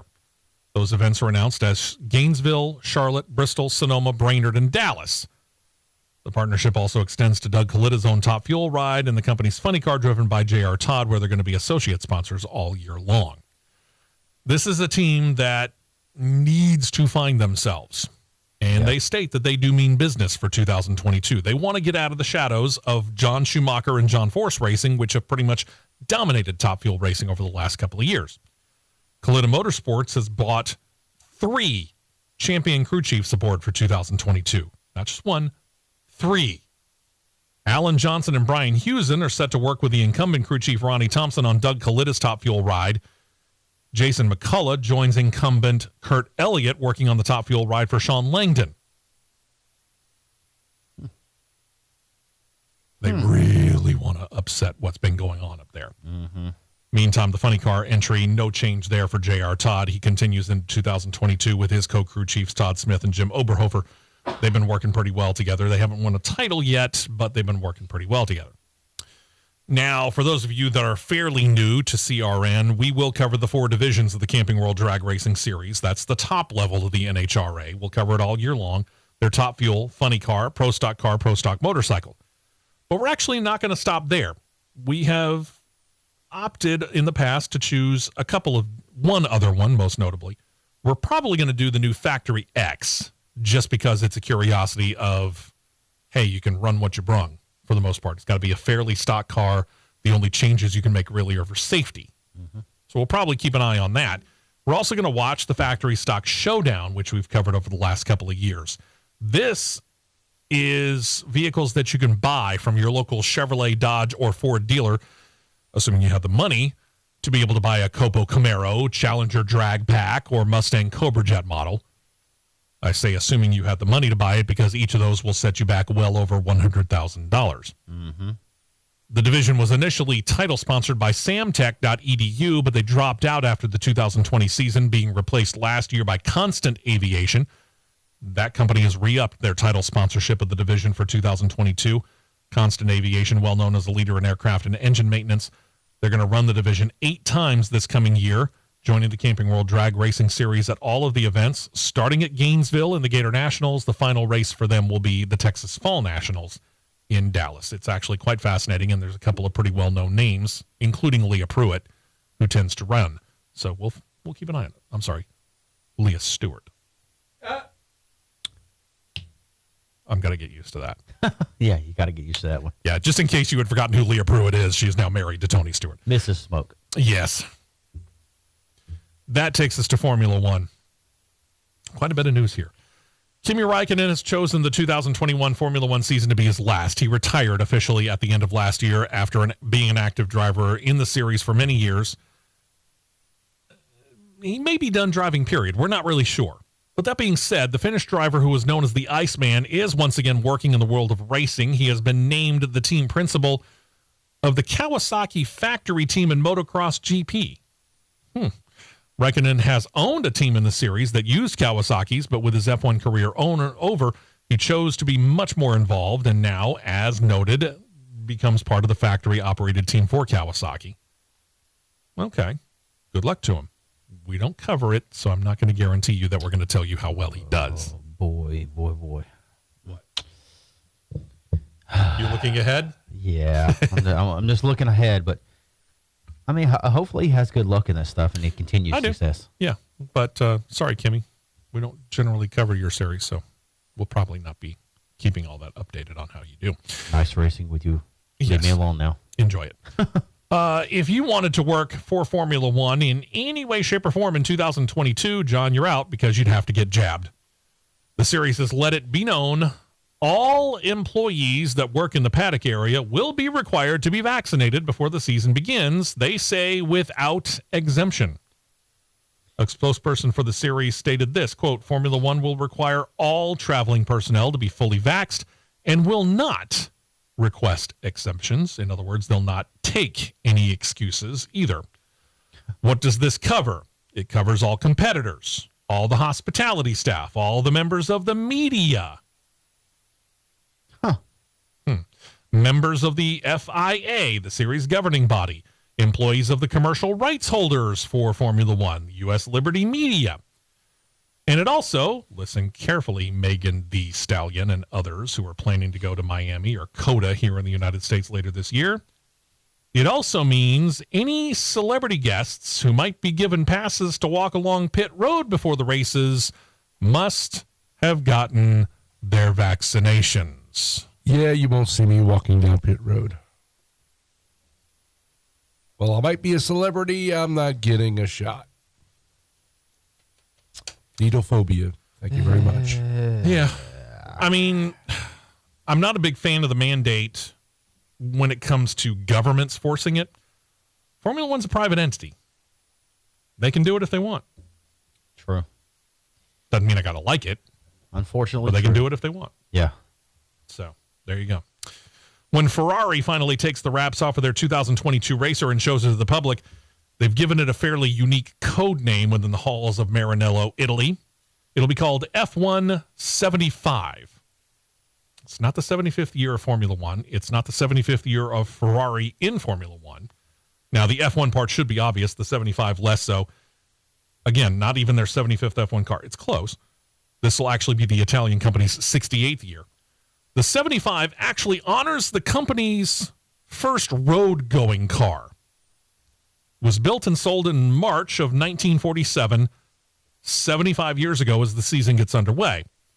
For the record, the car was named the Model 125S, and they built exactly 2, which makes them pretty much priceless.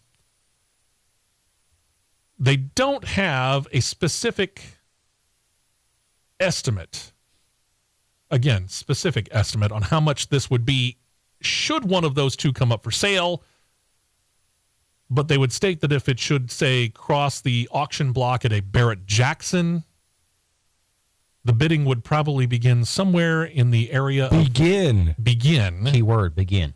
Somewhere in the area of $10 million. Oof. $10 million. Oof. And I'll just whip that out of my back pocket. No big deal. Yeah, I need a check, John. For a car. I've seen the car. It's a pretty cool looking car for 1947, I got to admit. Yep. $10 million. I looked real hard. I mean, I looked real hard to try and find how much they put this car on sale for back in 1947, and I could not find a price on it. But can you imagine if you had been one of the 2 people who had bought one of these 125S models in 1947 and had kept it in the family until now?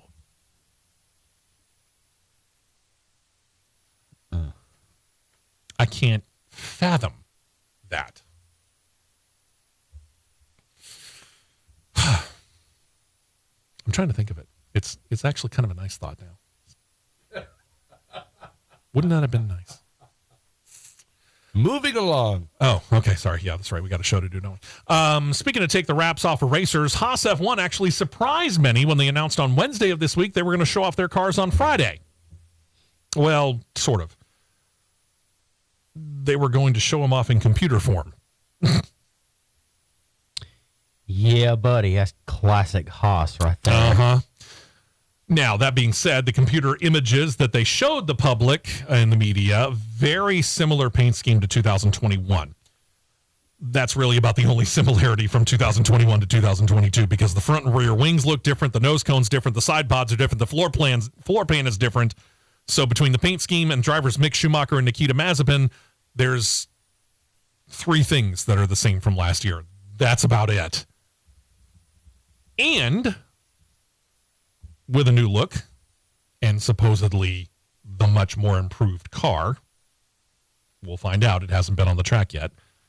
There's a little bit more pressure now for second-year drivers Mick Schumacher and Nikita Mazepin. Team principal Gunther Steiner said, we expect them to score points this year. He didn't say it like, we expect them to score a couple of points. No, we expect them to score points this year. He was serious and straightforward and very blunt about that. This is a team that, when it came in, shocked a whole lot of people. It scored points in their first 2 races of their history. Mm-hmm. I think only one other team had ever done that, not including season 1 of Formula One. Only one other team, I think, had ever done that. Yeah. And they actually were fighting for 4th place as of the 2018 season. Mm-hmm. But ever since then, they have really stumbled. And we know enough. I don't know him personally, but we know enough of Gene Haas. Right. To know he's not going to put good money after bad. If this car is not the major improvement that they expected it to be, because you got to remember, Haas F1 basically told everybody before the 2021 season began that they were effectively punting the 2021 season. They weren't going to work on the car. They weren't going to fix the car. They weren't going to upgrade the car, except for what Formula One demanded, above and beyond the 2020 car, which was the car that caused them to first stumble. Mm-hmm. Everybody else left them in the dust. Haas F1 was the only team in Formula One in 2021 that did not score a championship point. Think about that for a minute. Even Williams outscored Haas F1. Mm-hmm. You know, the doormat for the last better part of a decade of Formula One, Williams, outscored Haas F1. With them promising, with Gunther Steiner promising Gene Haas and the Haas F1 fan base, we're putting all of our efforts from December 2020 and January 2021 into our 2022 racer. If this car does not live up to the expectations, and I don't know what exactly the expectations are, but let's just go by Gunther Steiner's serious look saying, I expect them to score points. That tells me climb out of the basement. Mm-hmm. Get above Alfa Romeo. Be battling with Williams, which will take a step back because George Russell is now gone. I don't care who they brought in. George Russell was pretty much the glue that, in my mind, was holding Williams together. With him gone, I think they'll take a bit of a step back, but they have been doing a lot to improve themselves internally with all the technicians and all the other people that are working on the cars. I just don't think they've upgraded the drivers enough yet. Right. Nicholas Latifi, I'm sorry, he's an anchor. Yeah. I feel like Gene Haas and Gunther Steiner both expect them to beat Alfa Romeo and Williams. Beyond that, I'm not really sure where you go because there's Red Bull and Mercedes at the top. Ferrari's battling to get there. So I'll put those 3 up here. Yep.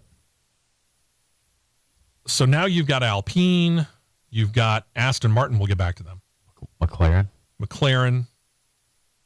I can't really. I've already kind of put Williams and Alfa Romeo to the side. AlphaTauri. Mm-hmm. All those guys are battling for 4th and 5th, just down from Tier 1. How realistic would it be for them to try and latch onto the back of that and say, score 30 to 40 championship points? It's... I mean, again, there's so much unknown. They've worked on this car for an entire year. If they got it right, they got it right. But if they got it wrong... You only get one shot to get it right. Exactly.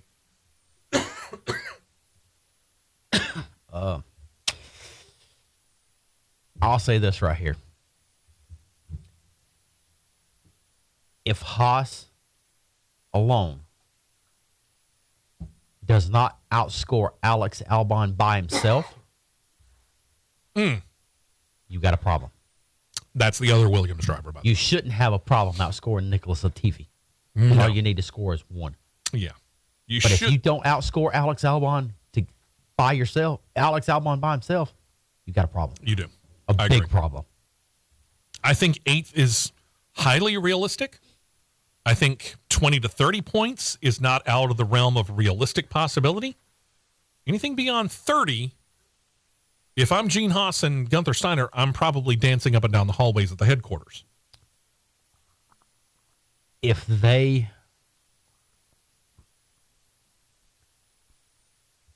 outscore Williams, they outscore Alfa Romeo. Mm-hmm. If they can outscore Aston Martin, I would call it a success. 7th. Okay. Anything below 8th. Anything below 8th is a failure. It's a massive failure. 7th is success.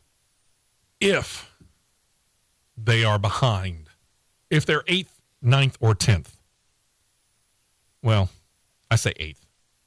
If they're 9th or 10th this coming year, 8th I think they can realistically do. Again, that's beating Williams and Alfa Romeo. If they can get 7th or above, 8th I think they're good. And I think Gene Haas is fine. If they're 7th or better, again, there's a big, massive party in the Haas F1 headquarters. If they're 9th or 10th, after the end of this year, I think you start hearing a whole lot more about Gene Haas wanting to get out.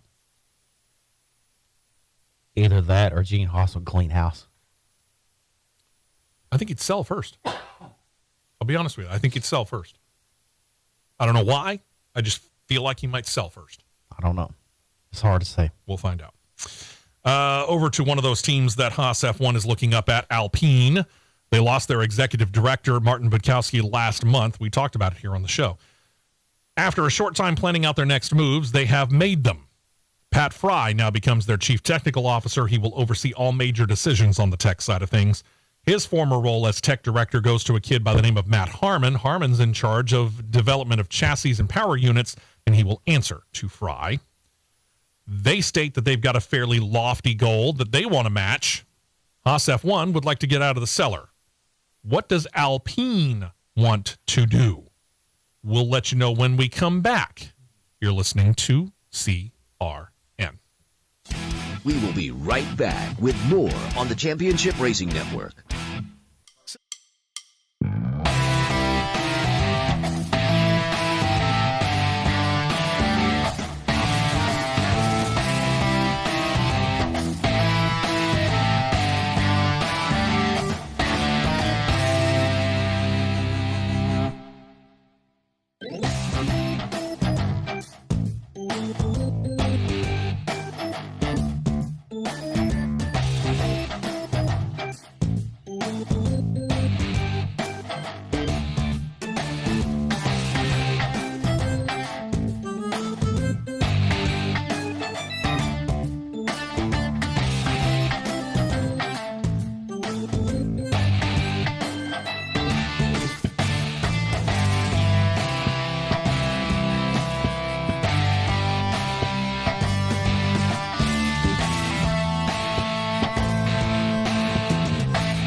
tires only, and back out to the track for more action on the Championship Racing Network.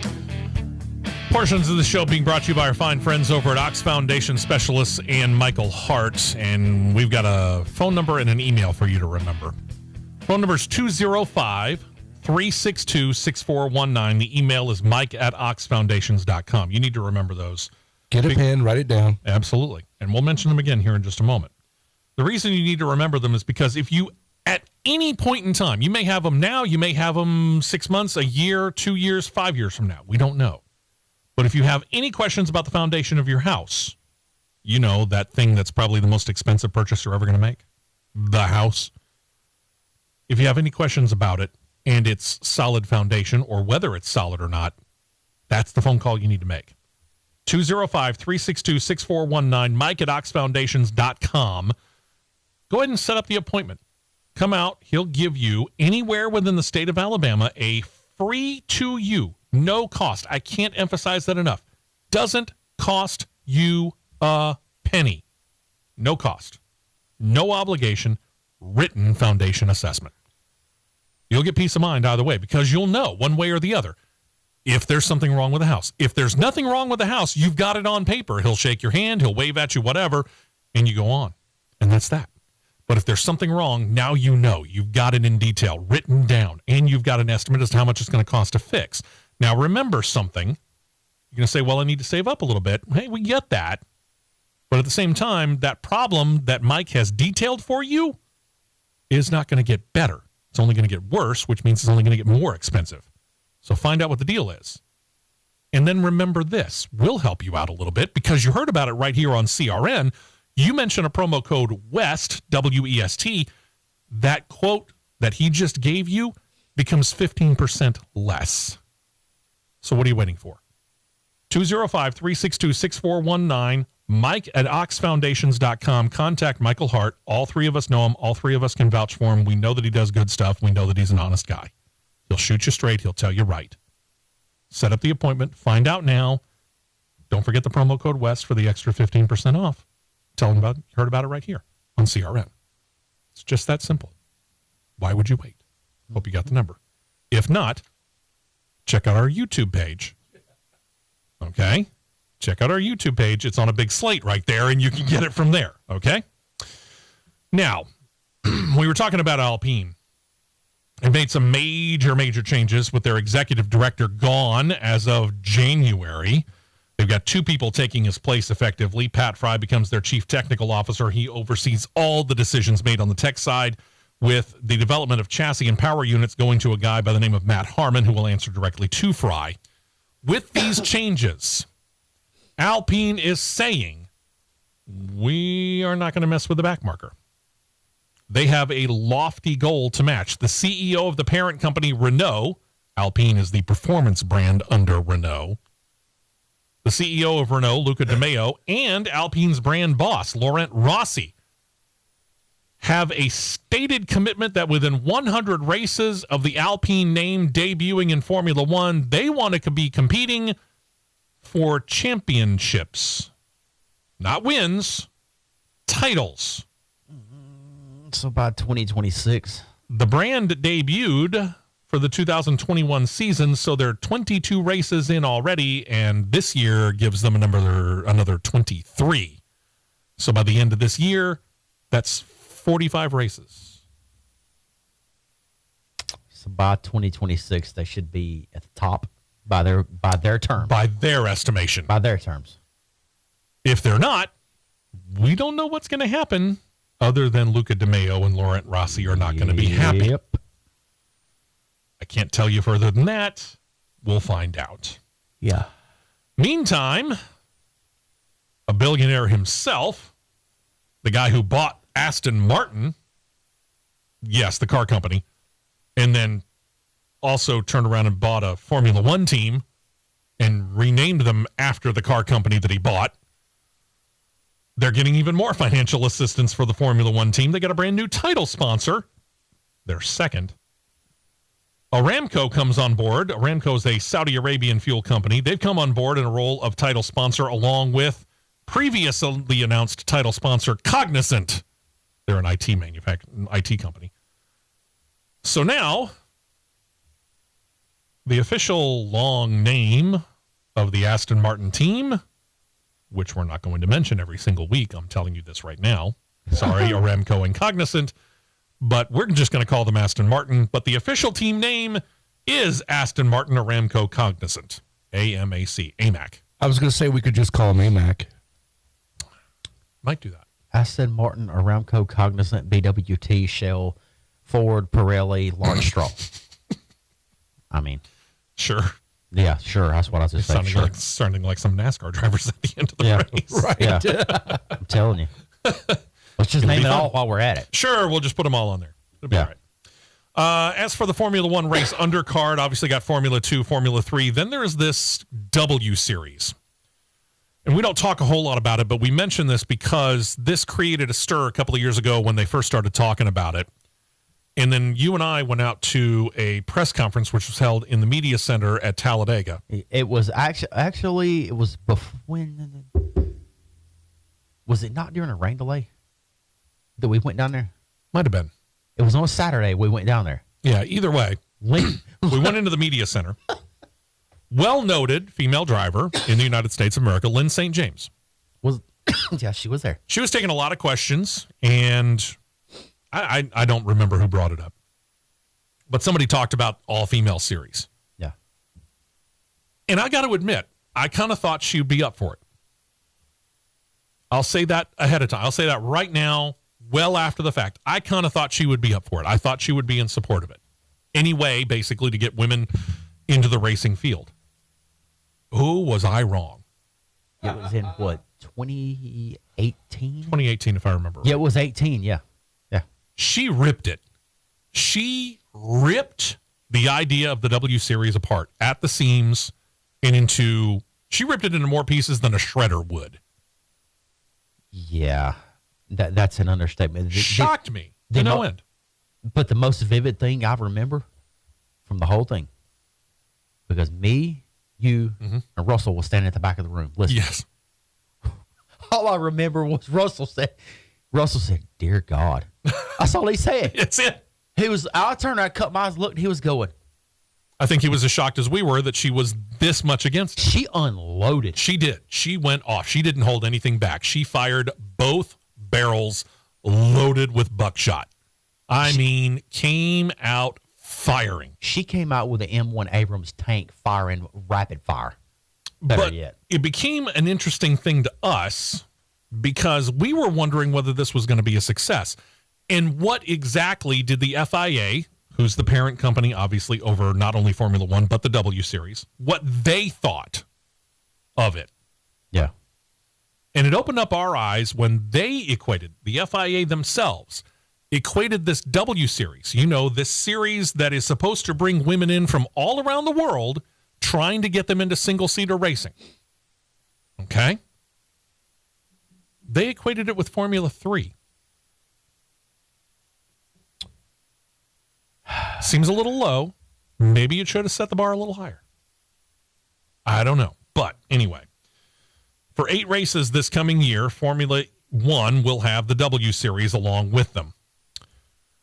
They are holding their test session for drivers this season out in Arizona. In fact, I think they already started it late this past week. For the 8 races that they're going to join Formula One, it will actually begin here in the United States in Miami on May the 8th. They'll rejoin them May the 22nd in Spain, to the United Kingdom July 3rd, France July 24th, the very next week, July 31st, in Budapest, Hungary, and then they're going to take a break. Formula One always takes August off. But as it turns out, the W Series is not only going to take August, but September off. They won't race again until Japan, October the 9th. But wait, that's only 6 events. Yeah. The final 2 races to wrap up the W Series' 3rd season puts them back in North America. October 23rd, Circuit of the Americas, and the champion, if it hasn't already been decided by then, will be crowned October the 30th in Mexico City. The first 2 seasons were pretty much dominated by British native driver Jamie Chadwick, winning both titles, but she has said she will not be back this coming season. She's looking for greener pastures, in other words, trying to move up the ladder. So the series will have a new champion when it's all said and done.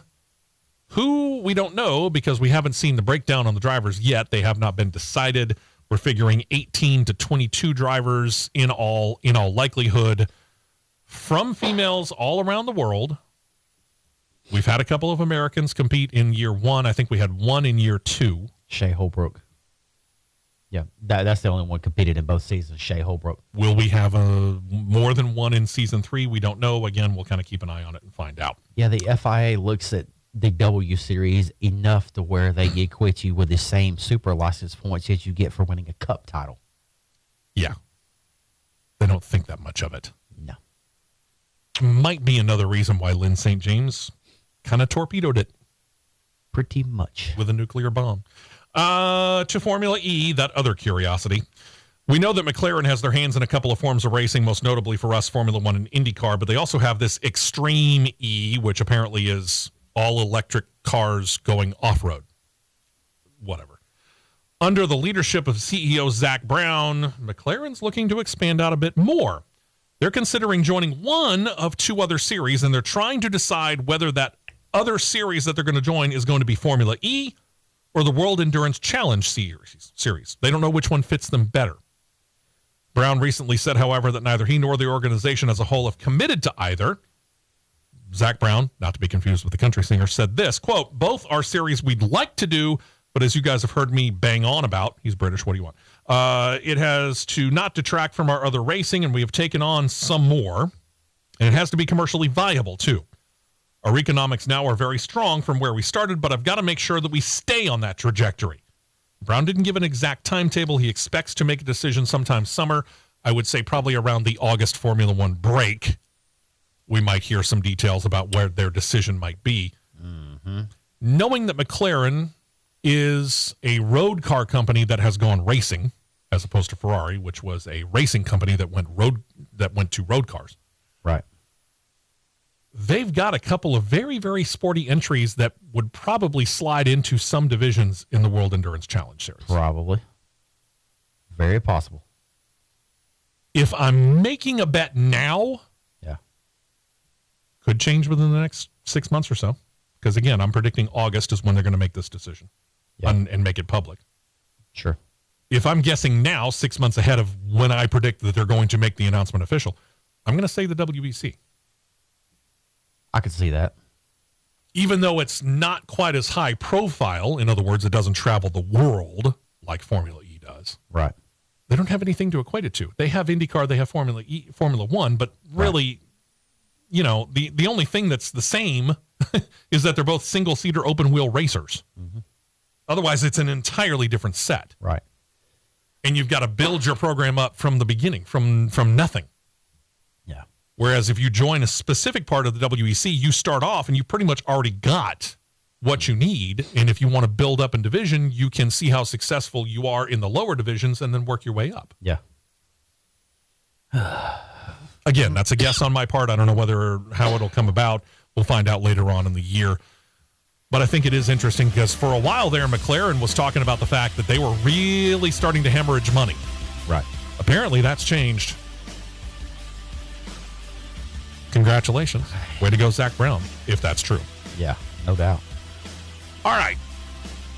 Sometimes we do predictions at the end of the show. In this case, we're going to do it a little differently because we've started this new thing called the After the Show show or the After Show show, whichever one you like. Revived.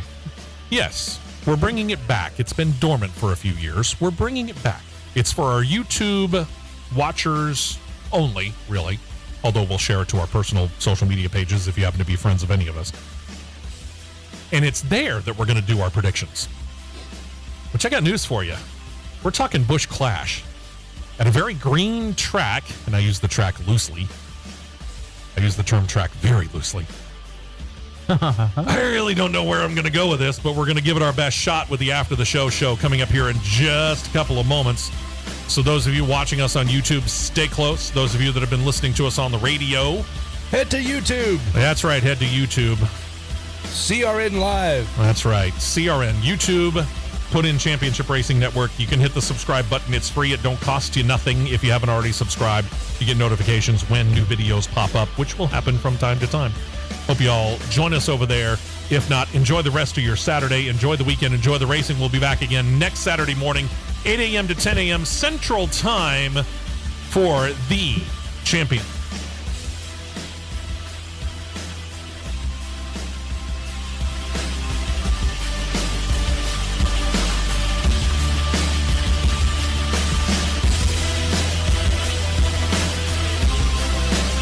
This has been a presentation of the Championship Racing Network. WD